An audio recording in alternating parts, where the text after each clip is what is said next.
there. Also, students will see some pretty big changes on school buses this year in hopes of keeping students as safe as possible, of course.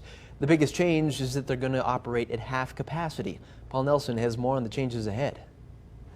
School buses will operate at half capacity when classes begin next week. In most cases, that means one student per seat. We're having to assign seats to maintain safety and keep minimized contact between students. The first students in line will go to the back of the bus to keep kids from passing by each other. The buses will drive with the windows down, roof hatches open, and with air vents running. That's to keep the air flowing and minimize any possible virus from transmitting. As my grandfather used to say, the old air conditioning was 465, 4 windows down, 65 miles an hour. Parents are encouraged to screen their children for symptoms and keep them home if they're sick. Staff is expected to do the same.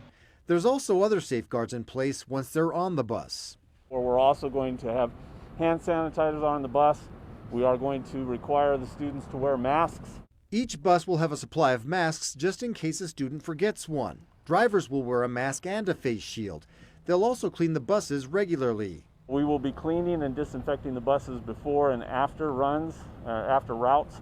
So they're being taken care of at least twice a day, probably more like 3 times a day, 4 times a day. The school district is also adjusting its routes. The idea is for kids to go to larger bus stops where there's more space for social distancing. We've had to expand some of our stops, so some students may be walking a little farther to a stop than they did last year.